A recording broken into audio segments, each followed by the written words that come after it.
Green lights. Looking good. Yep. All right, let's go. Let's do this.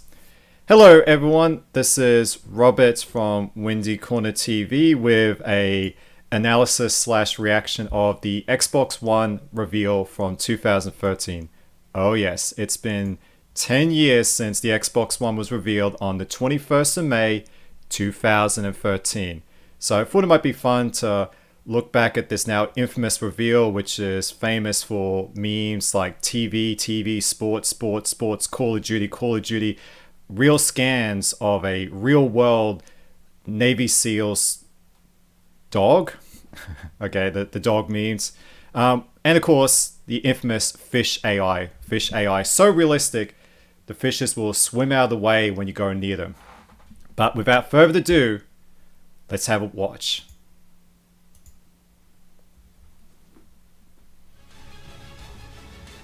Alright, so obviously this took place at the Microsoft campus in Redmond, Washington. There you go. Is that working? By bringing gaming to life. By bringing life to gaming. Story. Character, real emotion. Then, we added you. Ah, Me. Me. Me. Definitely me. hang on a second. Ah, I gotta keep the window up. Okay. Alright, let's do this. A little technical hiccup, but let's get going. So, the conference begins with a bunch of people, a bunch of celebrities and game developers telling us how awesome video games are. So we get, Bill Gates, Steven Spielberg, Stallion83, Cliffy B, Hideo Kojima, just telling us how awesome gaming is, and we're a part of this. And me. And with every person we added, the world we created became richer. Filled with more joy, Adrenaline. Yeah, I can't take this seriously. The more of you. I understand they want to add a bit of a human touch to it, but I just find it's a bit awkward. My moves. And my voice. そして革命が始まった so now We're about to change entertainment forever. Again. Man, they're really hyping up the Xbox One as the second coming of Jesus. And use it to change everything.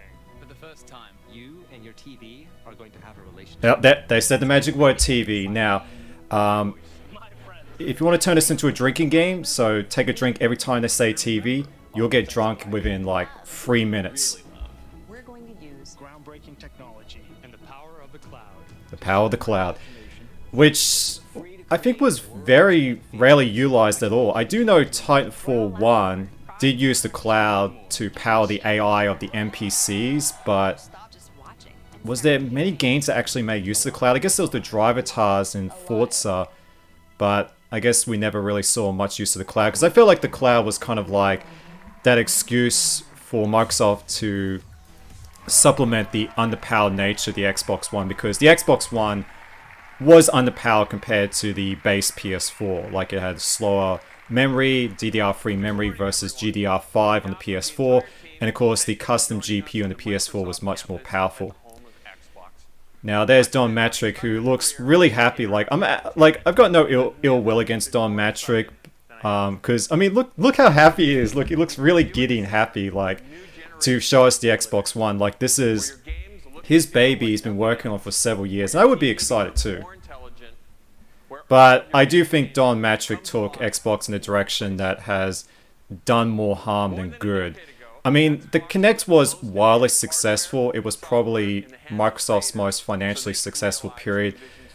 But the Kinect success was very brief. And unfortunately, I think it hindered their first-party studios, because the problem is with the Kinect was that Microsoft's first-party studios had to retool their development around the Kinect, this brand new interface, and then suddenly the Kinect gets dropped a few years later and they have to start again from scratch. Compare that to Sony, who was heavily investing in first-party games.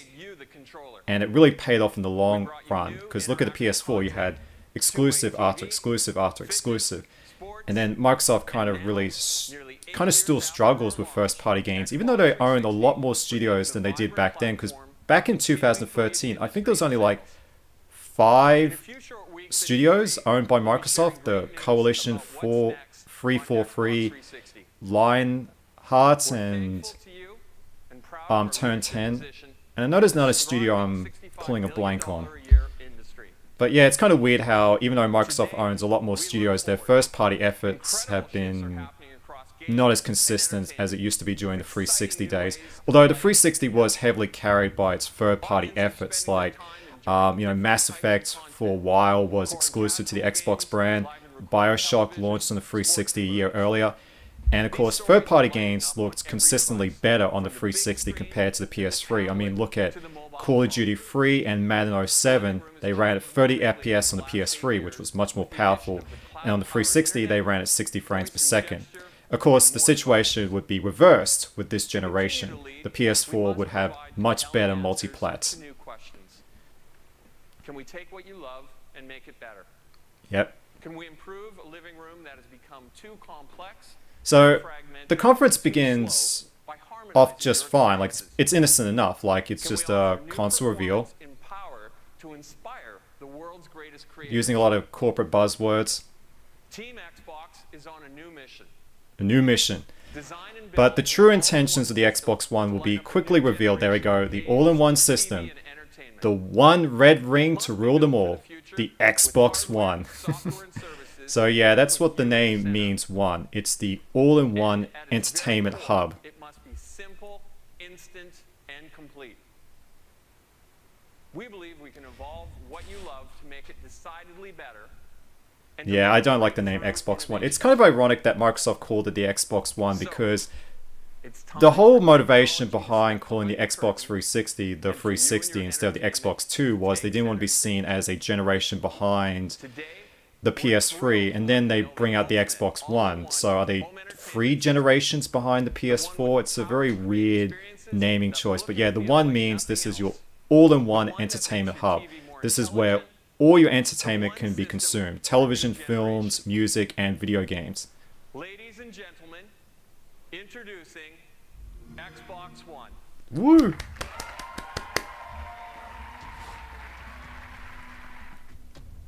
Ready when you are, which that's a bit of a lie because the Xbox One, and same with the PS4, it took a couple of seconds to boot up, and mainly due to that mechanical hard drive. I don't think consoles become instantaneous until quite recently with the PS5 and the Series X, and I got my Series X in the background, just in case anyone accuses me of being an Xbox hater, because I actually do like the Xbox Series a lot. I really love the Xbox Series.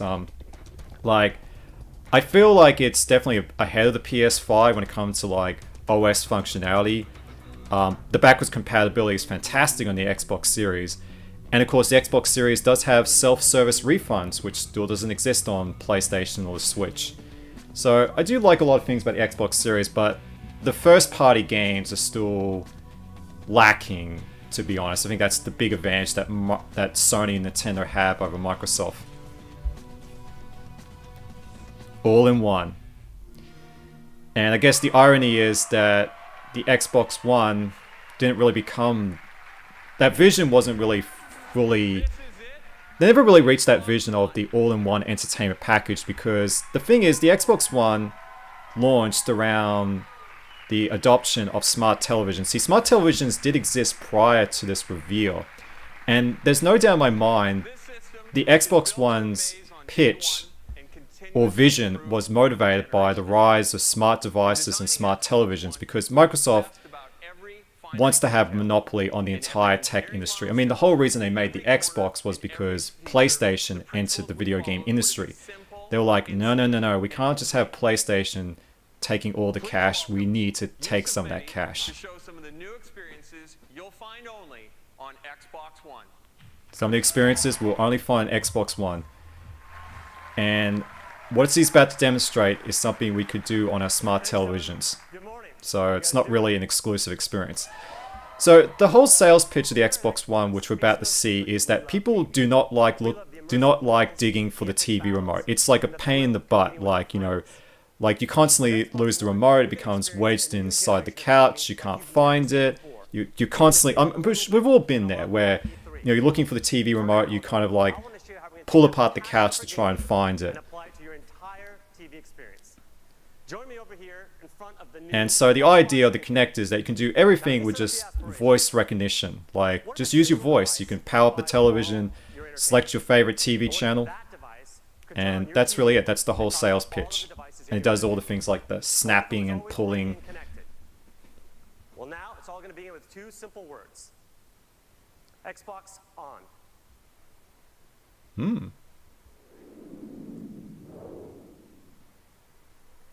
Woo! And it's that simple. Xbox One instantly recognizes me and gets me to my own personal home screen.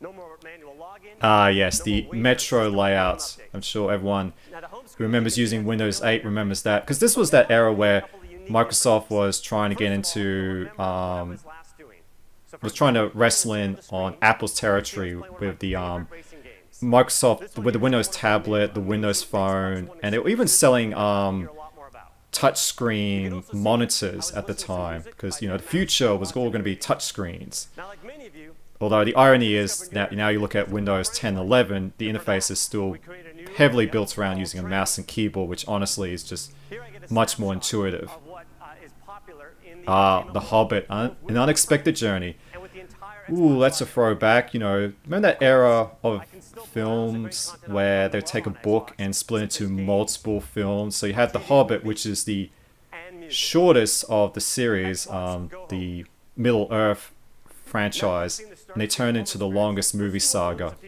I know there's a fan out there who's taken the free Hobbit films and edited it down to a single film. It sounds simple and obvious, and it should be, but today it isn't. Yeah, like, that's the entire sales pitch. Like, people do not like looking for the remote. Like, the remote is very cumbersome. Let me show you. Voice recognition is just way more intuitive. And of course, the irony is, the voice recognition was one of the reasons why the Xbox One was delayed in most markets. So the Xbox One only launched in 14 markets in Christmas of 2013 because they had to spend a lot of time localizing the voice recognition for different accents. And I'm not entirely sure, but was the voice recognition actually available for Australia at launch? Because I've used a lot of voice recognition software, and they're always hard of hearing when it comes to Aussie accents, because they tune it around American and British accents.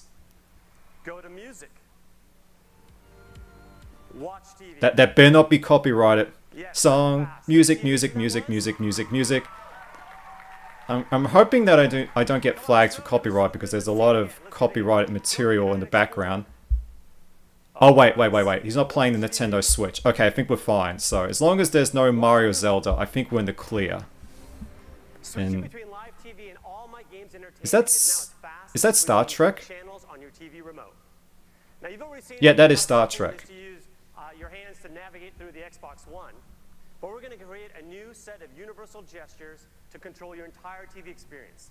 Gestures such as grab and pan and swipe up.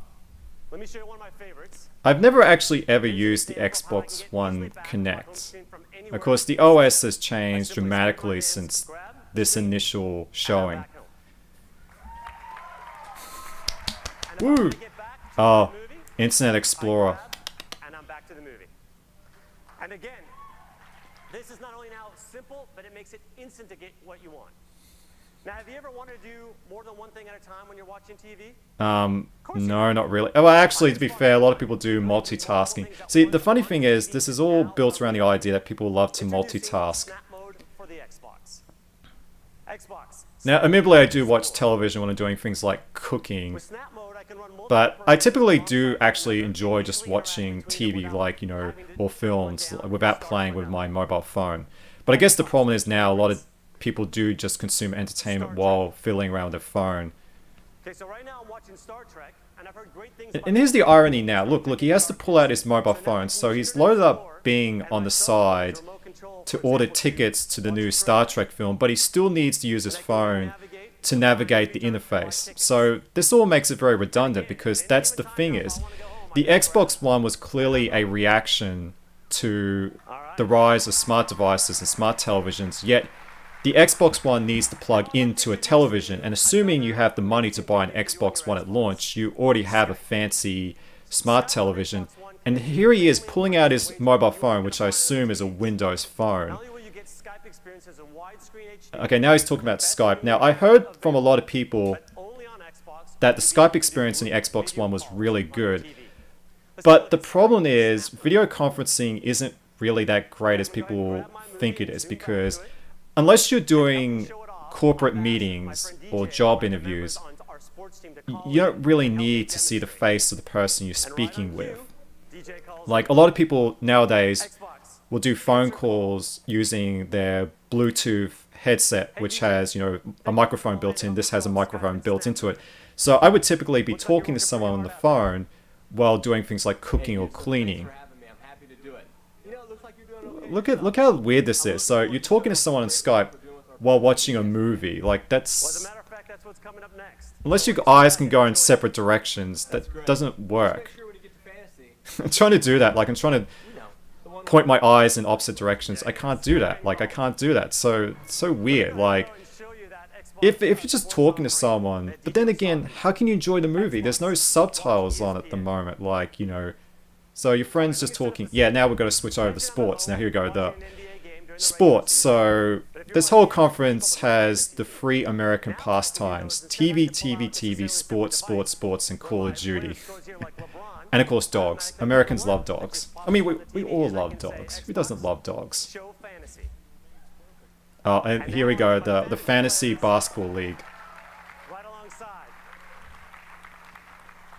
And look, he's pulling out his phone again. Like, isn't the whole point of the Xbox One to be your all-in-one entertainment hub?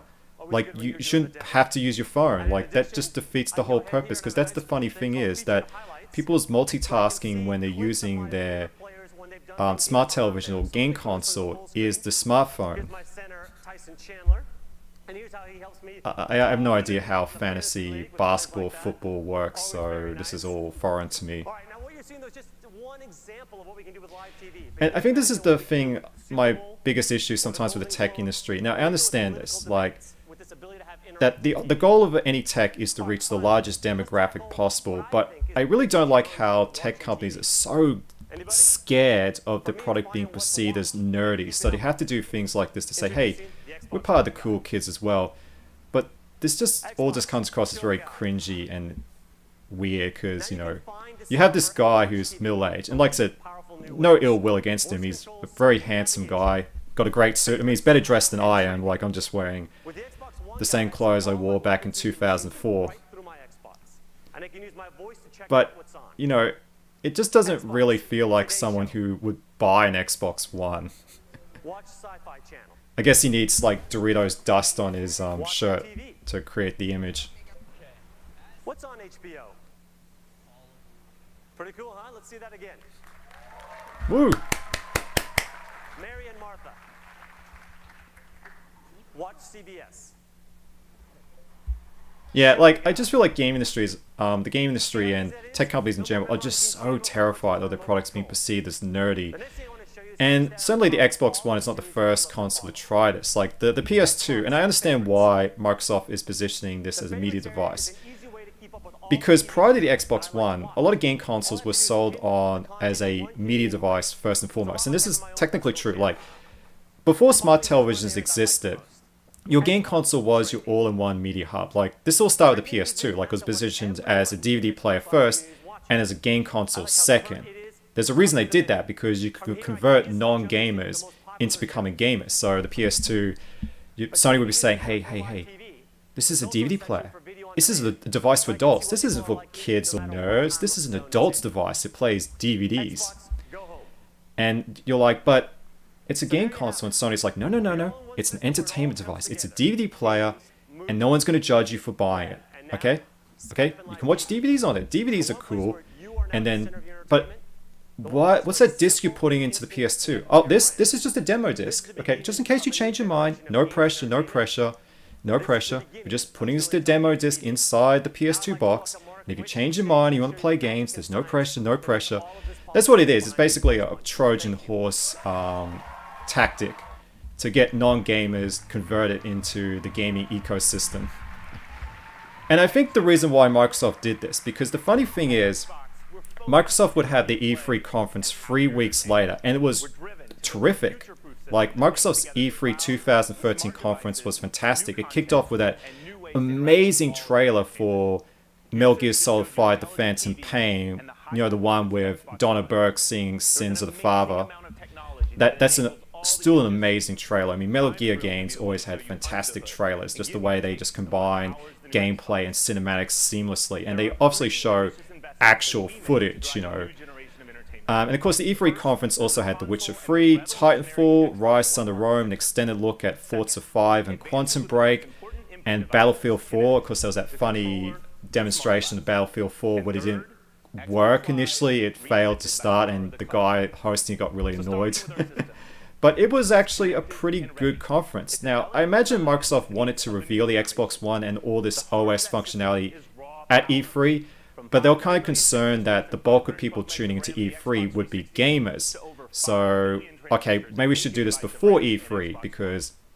But the problem is, the bulk of people watching this reveal would have been gamers, because they hyped up several weeks before this reveal that the world premiere of Call of Duty Ghost, the next Call of Duty, was going to take place at the end of this conference.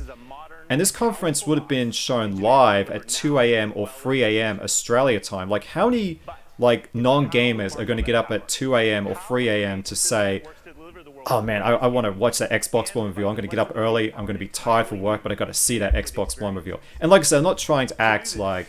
I find it very cringy when gamers act like they're the most important people in the world. But a conference like this is not going to be watched by some casual person, like, who's not really a gamer yet, you know.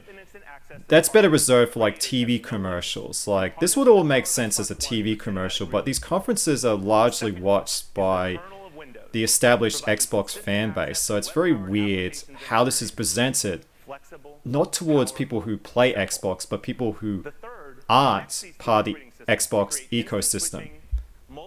Because, like I said, I understand why companies do this. Like, they present an Xbox, a game console as more than a console, and especially in the context of 2013, because a game console was an all-in-one media hub. Like I said, the PS2 sold so well because it was positioned as a DVD player first, and a lot of people who weren't gamers were drawn into that aspect. It was a cheap DVD player, and then eventually they get into games. Like, it's a really good tactic to convert more people into playing games. And the Wii did a similar thing as well. Like, it had those casual games, but it also had those traditional game experiences like Mario Kart and Smash and Zelda.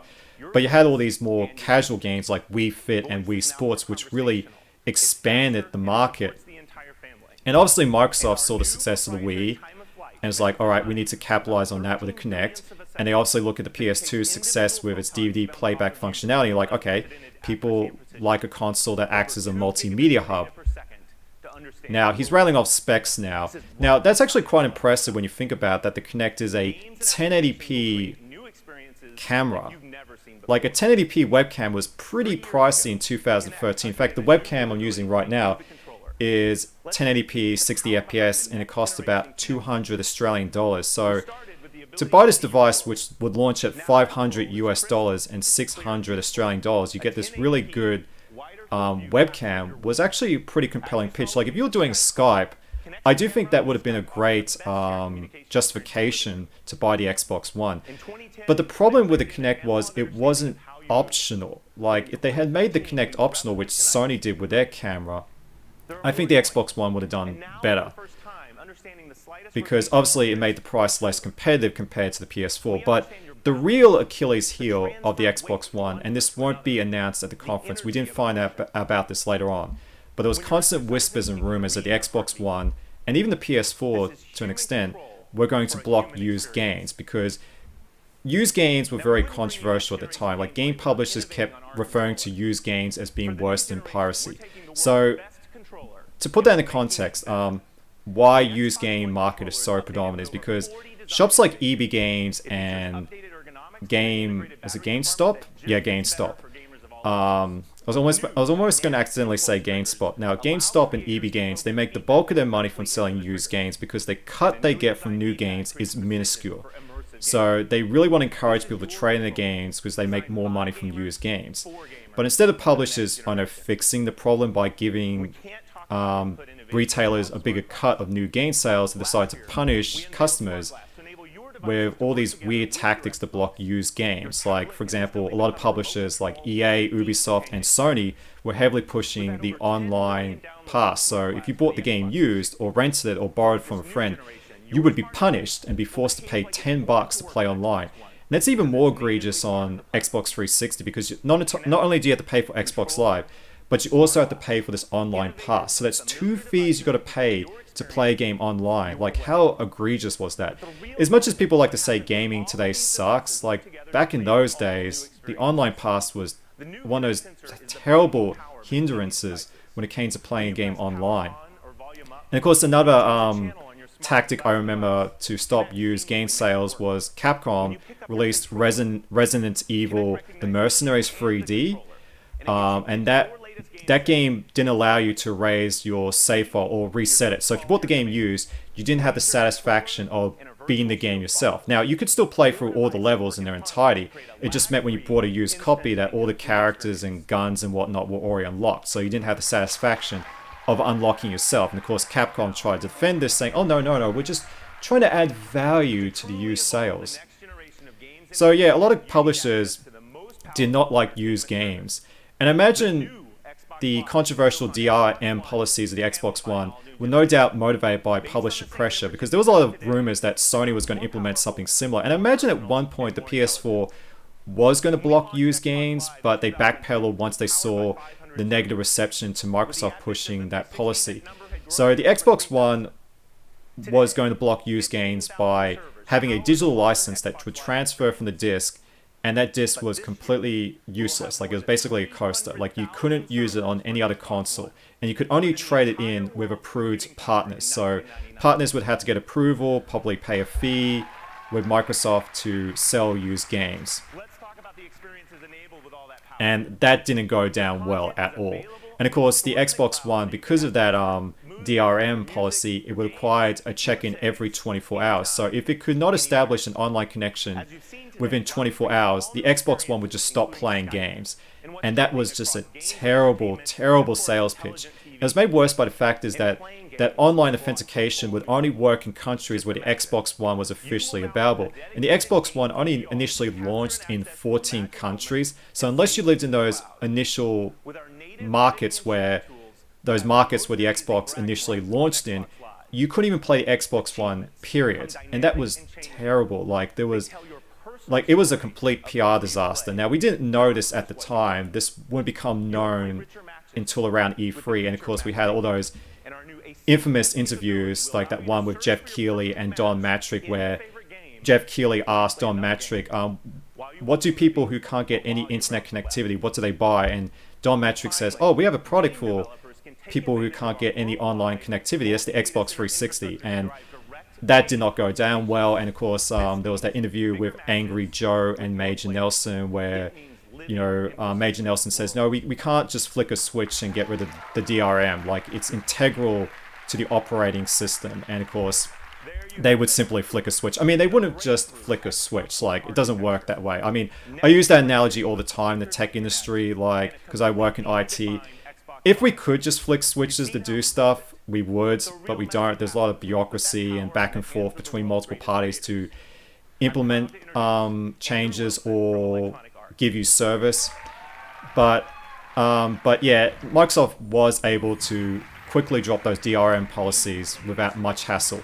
Now we got Andrew Wilson, who actually is from Queensland like me. Oh, sorry. His Queensland accent just sounds so out of place with all these American accents.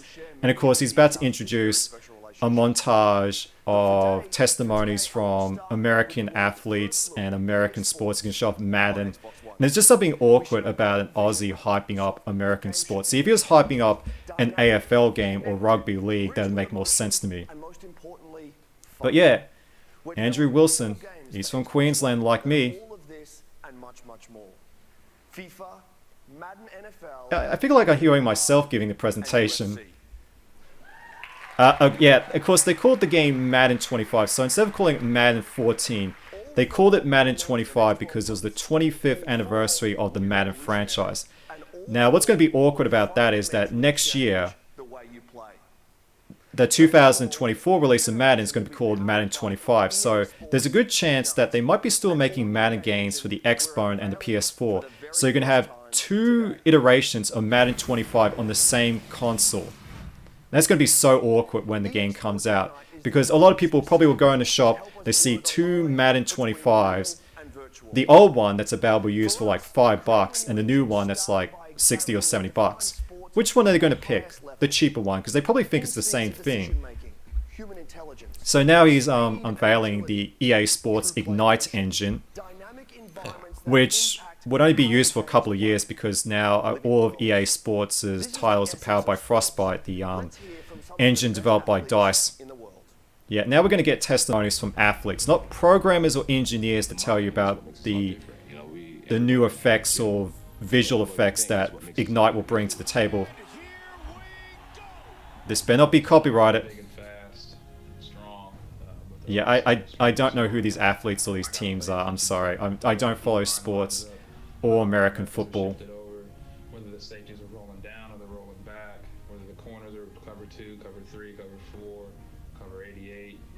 See, this would be like me trying to talk about sports. So you wouldn't get me on the stage to hype up the next season of American football. Okay, he's speaking Spanish. Okay, so yeah, there's a Spanish athlete here.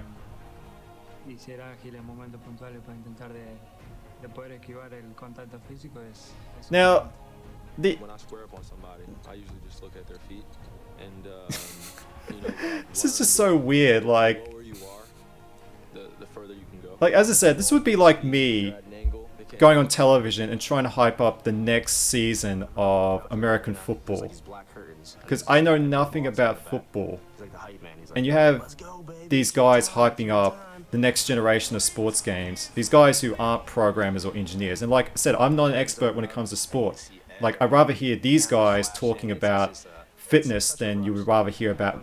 Sorry, I'd rather hear these guys talk about fitness. No, you want to hear these guys talk about fitness and not me. Like, these guys would be way better about talking about fitness and exercise than me. Like, I can't even spell the word gym. I think it starts with a J.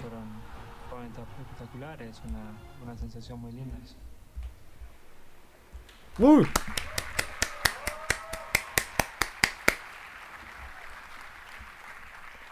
What we heard there is that sports are as much about your head as your feet or your hands.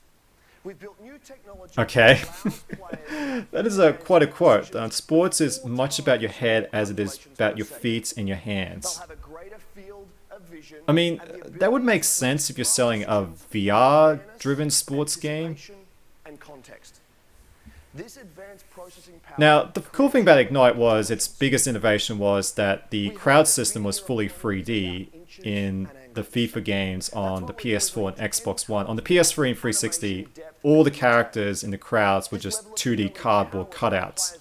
So that was pretty cool. Like yeah, the EA sports games were actually pretty solid at launch. Like, they were 1080p, 60 FPS if I remember correctly. Although, like I said, I'm not an expert when it comes to mechanics of these sports games, because I don't really play sports games at all. Like, the only sports games I occasionally play, I do play some of the AFL and cricket games, but I don't play FIFA. Although, funny enough, there won't be a new FIFA game this year since EA and FIFA split, and I do not envy the task of the marketing team. Like, the marketing team at EA Sports have got the work cut out trying to communicate to people that the next sports game, the next soccer game they're releasing this year is the next FIFA. Oh yay, FIFA Ultimate Team. Is that the one with the microtransactions? Yeah, microtransactions. Woo! Why would you clap at something like this? I love how he hyped up exclusive content coming to Ultimate Team on Xbox One, but he doesn't mention it at all. Alright, oh, and we finally get our first look at an actual video game. It's only about 30 minutes into this conference. And this is all pre-rendered. This is not possible in the Xbox One. Yeah, this is obviously fake pre-rendered. And because the thing is, Madden and FIFA looked really good on the Xbox One and PS4. I don't know why they're not showing it, you know.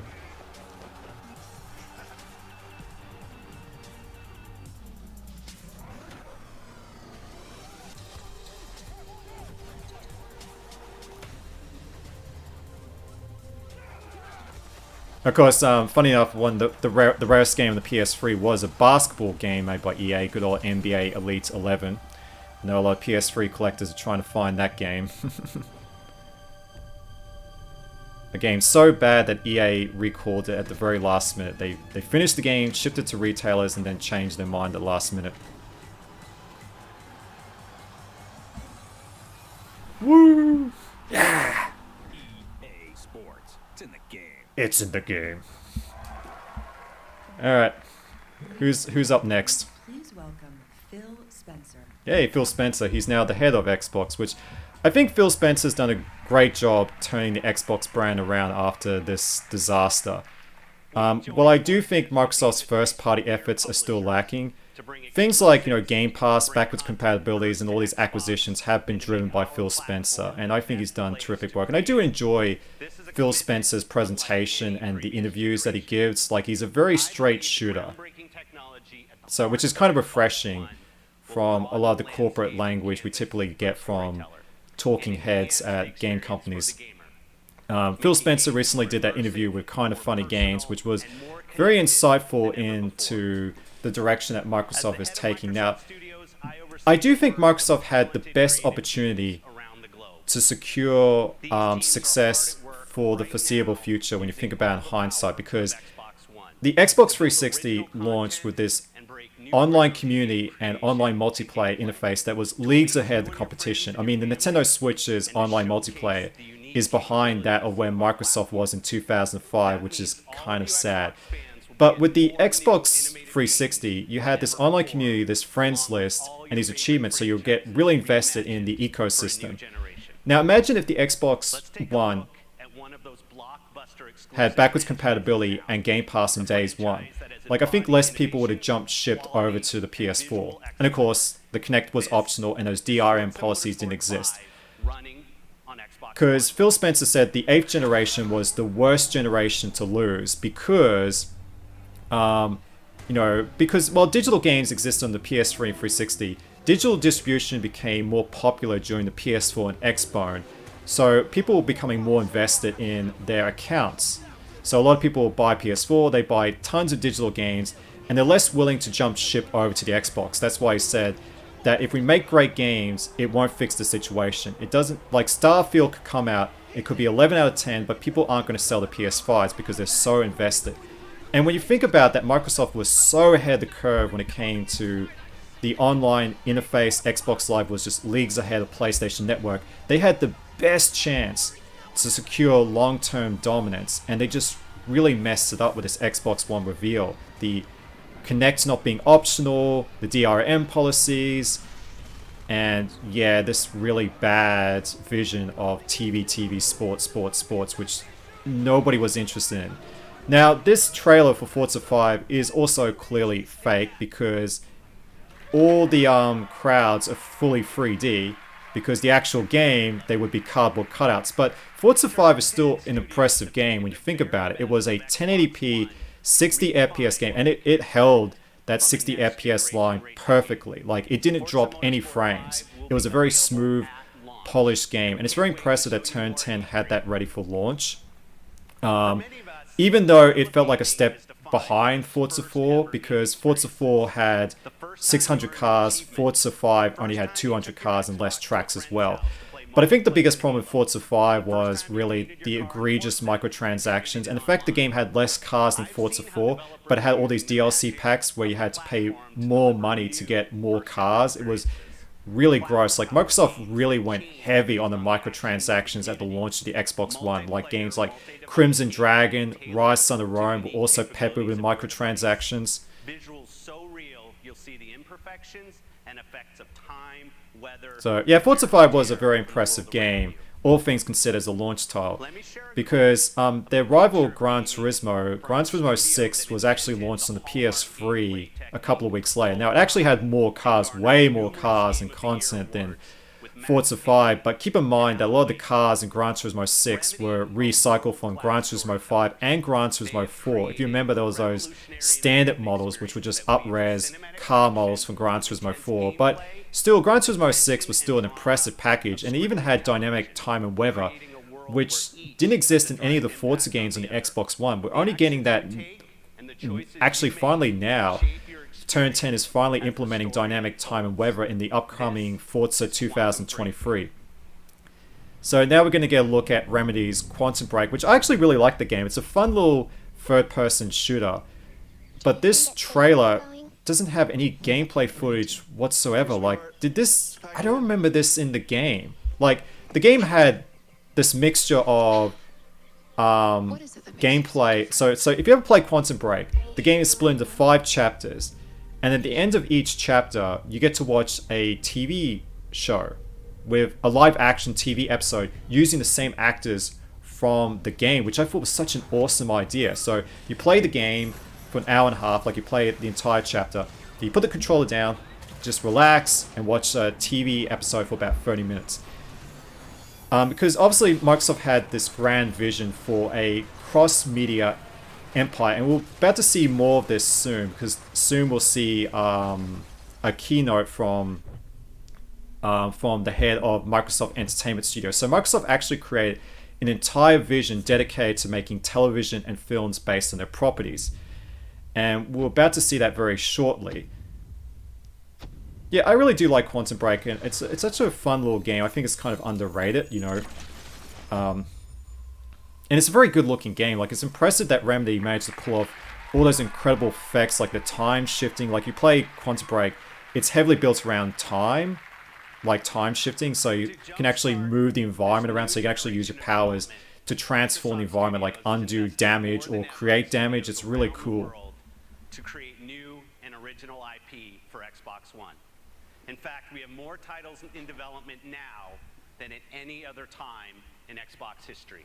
I'm proud. Well, that's certainly true. Studios plans to release more than 15 exclusive games in the first year. Did they release 15 exclusives in 2014? Actually, they probably did. Like, I think that number probably includes a lot of downloadable games, because Microsoft actually did have a lot of games in the first year. Like, they had Rise Thunder Rome, Dead Rising 3, Forza 5, there was Crimson Dragon, Halo Spartan Assault, that's 5. Titanfall, that was a Xbox console exclusive. Sunset Overdrive, the Halo Master Chief Collection, D4, it's about 9 games. I'm sure there's a couple of other games I'm forgetting, but I do get the impression they did launch... Oh yeah, Project Spark, Killer Instinct. Yeah, I do think they actually did launch 15 games, because the Xbox One, actually to its credit, had a really good launch lineup. You had Killer Instinct, Forza 5, Rise Thunder Rome, and Dead Rising 3. Those were really cool games. Now, here we're going to get a taste of Microsoft's vision for a cross-media empire. So Microsoft actually did create an entire studio dedicated to making television and films called Microsoft Entertainment Studios, although it would be shut down at the end of 2014. But the funny thing is, Microsoft, this pitch isn't actually a bad idea, because companies now are racing to adapt all their properties for the big screen. Like, so a lot of people are like, my words are all mumbled. So companies are racing to make TV shows and movies based on their properties, like, because the Netflix adaptation of The Witcher was insanely popular, huge, and a lot of people who weren't really gamers or fans of The Witcher games ran out to buy a console and a copy of The Witcher 3, which shows the potential of that cross-media promotion. So the problem is with Microsoft's pitch was they're pitching these television shows to Xbox fans, not non-fans, which are the people they should be using television films to convert to the Xbox ecosystem. At this very moment, our talented teams in Los Angeles, Seattle, so I'm trying to remember what programs actually came out that was actually produced by Microsoft Entertainment Studios. I know there was Halo Nightfall, that mini-series. They also produced Atari Game Over, which was that really cool documentary about excavating the landfill where the copies of E.T. were buried. That's actually a really good documentary. I recommend it. But yeah, they didn't really make much. They were planning to do a remake of Blake 7. They also had a TV show based on Conker's Bad Fur Day in production. See, that's not a bad idea. If they want to bring back Conker's Bad Fur Day, they should make a Conker TV series, remind people the game exists, and you convert a lot of people who aren't fans of Xbox to buy an Xbox, and then you bring out the game. Like we saw recently with Sony bringing out a remake of The Last of Us to capitalize on the HBO series. So here we have them hyping up the Halo TV series produced by Steven Spielberg, which didn't come out until 2022 on Paramount. It's being streamed right now on Paramount. So it took 9 years after this announcement to make that series. I don't think Spielberg was even involved with the final product. So yeah, Spielberg was supposed to be an executive producer. But I think the problem with this is that, like, it's cool. Like, it's a cool idea to make a TV series based on Halo. I'm sure a lot of Halo fans were keen on the idea. But the problem is they don't show any footage from the TV series. Like, they spend like 5 minutes hyping up all this original programming based on Xbox IPs, and they show nothing. No vertical slices, no concept videos or teasers. It's just constant hype saying, hey, it's going to be awesome. It'll eventually come out, but it's going to be awesome. Trust us.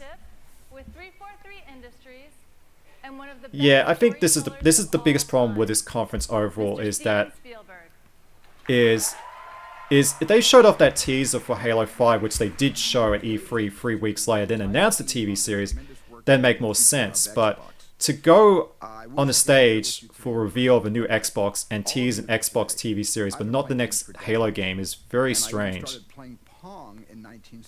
Now, Steven Spielberg is actually a bit of a gamer. He actually is a legit gamer. Sorry, I didn't mean to say that, legit gamer. Yeah, he passed the cool test for gaming. No, but Steven Spielberg is clearly very passionate about games. Like, he was involved with the design of Boom Blocks on the Wii. He also created DreamWorks Interactive and was a producer for the Medal of Honor games, which were just such phenomenal games at the time. Man, I remember playing Medal of Honor on the PS1 and just being blown away by the music, like this audio mix. Like, it just sounded like you were really playing a movie. Just God, the music in that game was so awesome. Yet, like, no actual teaser. We just have a testimony from Steven Spielberg telling us how awesome it's going to be, and that's it. But like I said, this concept of a cross-media empire isn't a bad idea. Like, cross-media promotion is being used by the game industry right now as we speak. Like, the Mario film came out recently and grossed over $1 billion and has been driving Switch sales. And Sony is going to bring out a TV series based on Twisted Metal, and no doubt in my mind they're going to prep a new Twisted Metal game to ride off the hype of the TV series. And of course Sony's bringing out a movie based on Gran Turismo. So Microsoft's pitch for this cross-media empire wasn't a bad idea. It's just they were pitching it to the wrong people. Like, they were pitching this to Xbox fans. And, yeah. And here we go, more sports. The NFL app. So the Xbox, I don't follow American football, but to my knowledge, the Xbox has an NFL app where you can manage your fantasy team. Microsoft over the last 30 years has brought great technology around the globe. We're continuing that tradition with... Okay, I'll admit, that was really cool. That was E3 2010, where Don Matrick reveals the Xbox Slim by removing the casing of the old fat Xbox.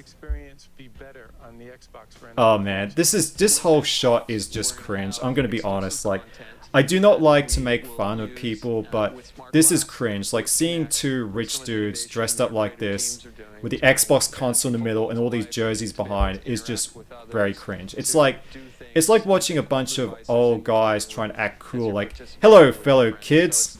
Like, it's like that meme.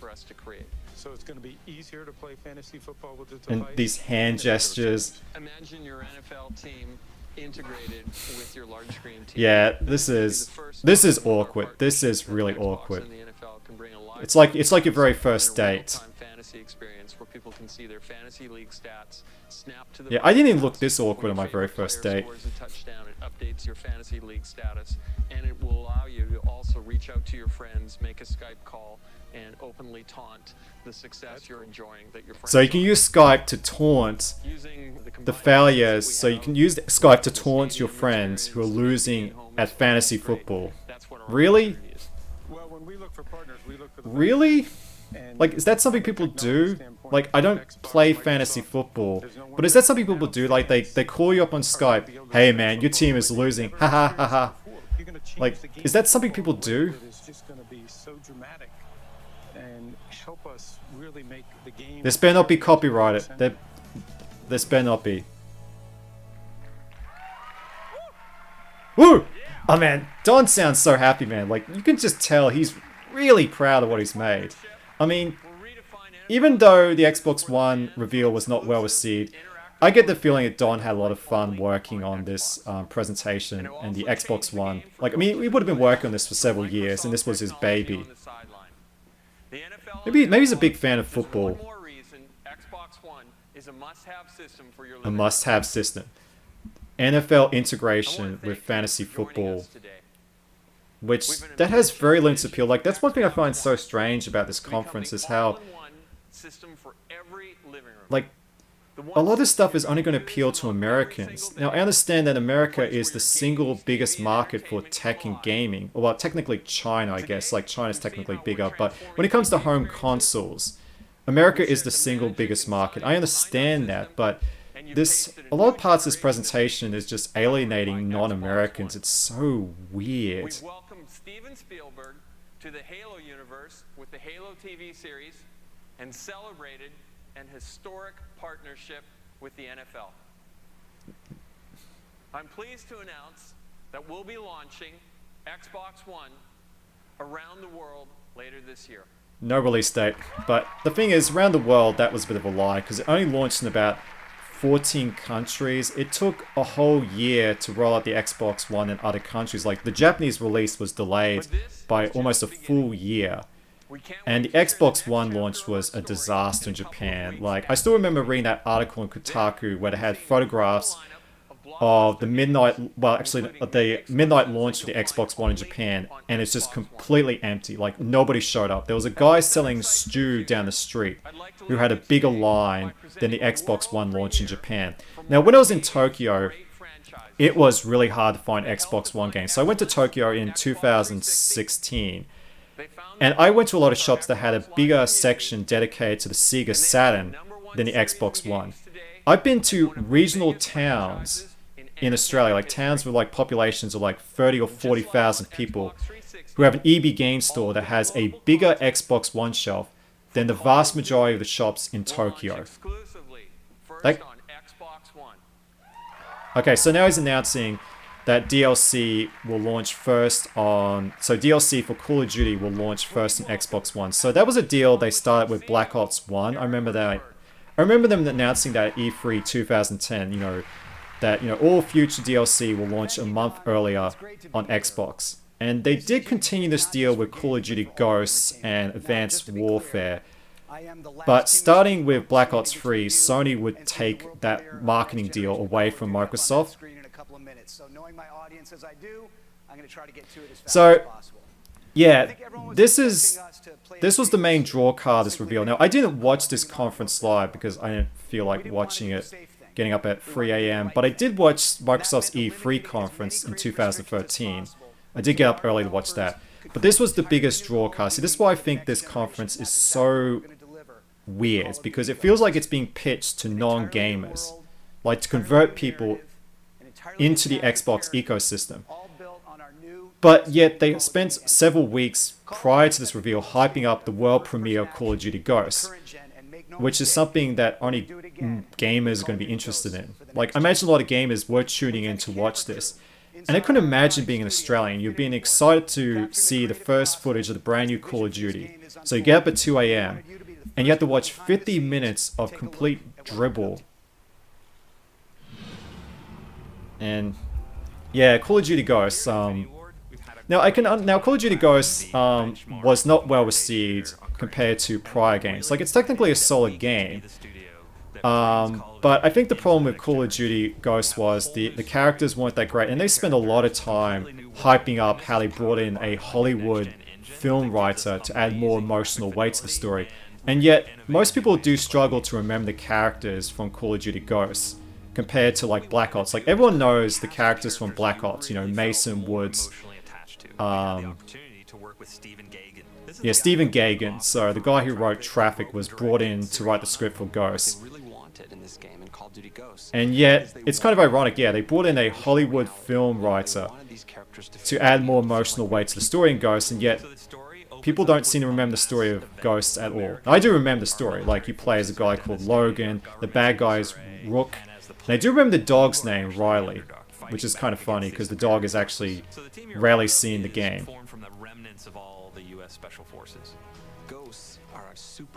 So this game was clearly inspired, at least the game's aesthetic was clearly inspired by the Hunger Games. The Hunger Games was a very popular book series. The first book came out in 2008, I want to say.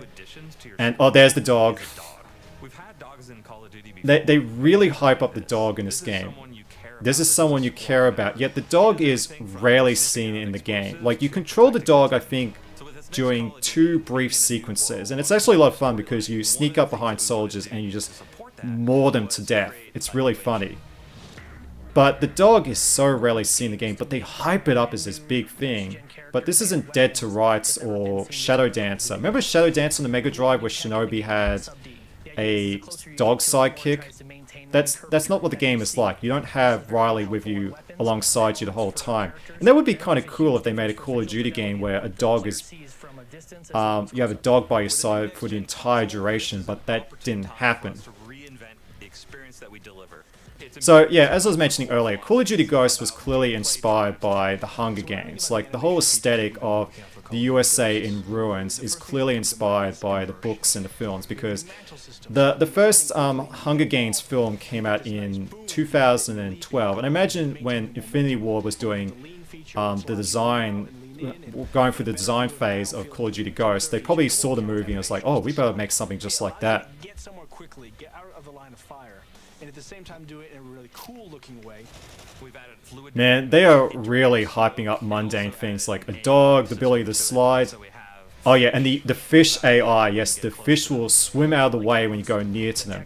I remember Good Game. So Good Game, if you're not familiar with the show, is an Australian talk show dedicated to video games. It's on Australian television. It's still on today. But they went to E3 2013 and actually gave Infinity Ward a trophy for E3's best fish physics. So yeah, the fish physics, the dog, the sports, TV, these all became memes shortly after this reveal. There are some cool, neat things about Call of Duty Ghosts. Like, they're showing off, like, the multiplayer maps had all these destructible elements, like, where you could change the map. Like, the map layout would change. Like, there's these destructible elements that would just change the dynamics of the battle.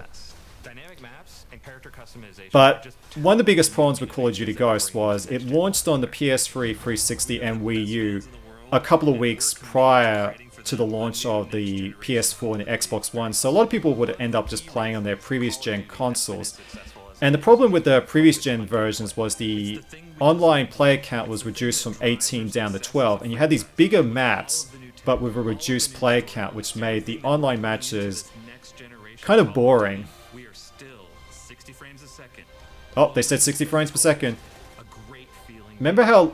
this is why I always roll my eyes when gamers say, oh, we never cared about frame rate back in the day. See, the funny thing is, Call of Duty became as successful as it did was because it was 60 frames per second. Like, in 2007, you know, when Halo 3 was huge, like, that was the game that stopped the planet.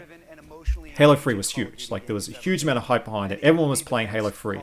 But Halo 3 was a 30 FPS game. Now, it was a very good-looking game, but then you have Modern Warfare 4, no, Call of Duty 4 Modern Warfare launching a couple of months later, and it has double the frame rate and less input latency compared to Halo 3. And that's what I think made Call of Duty so successful. Most people do not know what a frame rate is. They do not know what latency means. But if they'll pick up a controller and play Halo 3, then Call of Duty 4 Modern Warfare, they can immediately feel the difference in terms of latency and the reduced controller input compared to Halo 3. Like, Call of Duty just feels snappy and responsive, and that's what makes Call of Duty so popular. It's just such a responsive experience. Like, a lot of people are playing it, you get home, it's a long day at work, you only got an hour to play a game. You fire up your Xbox or your PlayStation, and you can instantly get into an online match within like a minute. Like, well, probably like a couple of seconds. Like, there's so many people playing Call of Duty. Yep, going back to the dog. They really hype up the dog. See, look at that. High resolution scans of a real military dog. The tattoos and the scar. Like, I guess that's the problem is I think that's the problem with newer consoles. We are reaching the point of diminishing returns where, now keep in mind, there is a big graphical leap between the PS3 and the PS4, or in this case the 360 and the Xbox One. But it's not as obvious to the naked eye. Like, you really have to point it out, because you look back at the transition between the PS1 and the PS2 generation. So for example, if you play Resident Evil on the PS1 and then play the GameCube remake, there is a huge dramatic difference. Like, you don't need to point out the differences. Like, people can tell there's a huge graphical leap. And a similar thing with Metal Gear Solid 1 and the Twin Snakes on the GameCube. Like, you can just immediately see that leap in graphical fidelity. You don't need it to be pointed out. And I think that's the problem with newer consoles, is you have to point out the visual differences. And there are differences, that is true. Like, as I mentioned earlier, look at FIFA on the PS3 versus the PS4. The PS3 had 2D cardboard cutouts for the crowds, but on the PS4, they became fully 3D. I think the problem with Call of Duty Ghosts was it didn't really feel like a next-gen leap. Like, I don't think Call of Duty felt truly next-gen until Modern Warfare 2019 came out, because that's when they switched over to a brand new engine. Like the graphical leap between Ghosts and Modern Warfare 2019 on the Xbox One is dramatic. But I guess the problem is with Call of Duty Ghosts, it was obviously held back by the previous gens. Like, this was a multi-plat game. It released on a lot of consoles. In fact, this is the last Call of Duty game that was released on a Nintendo console. Yeah, you look at the aesthetic, as I said earlier, this was clearly inspired by the Hunger Games.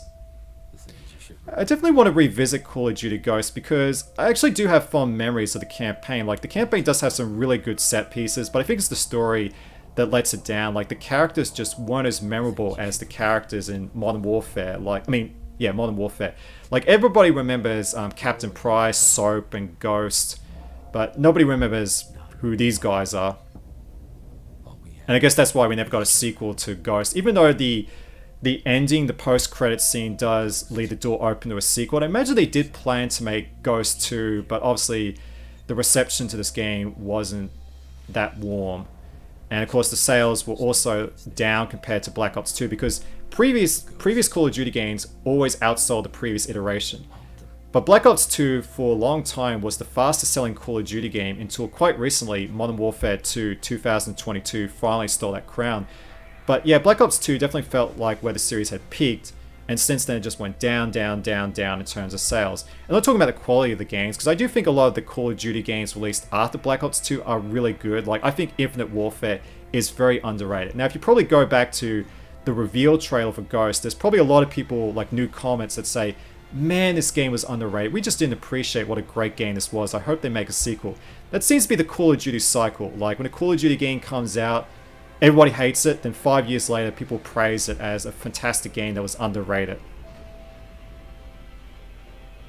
I mean, if you turn on the dislikes, if you get like one of those plugins that brings back dislikes to YouTube, and look at the original Black Ops 2 reveal trailer, it got a ton of dislikes. And yeah, that's it. That's the end of the Xbox One reveal.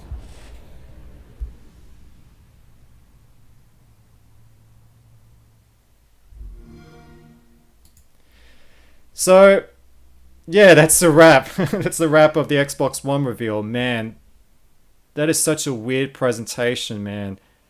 And you can definitely see why Sony won that generation.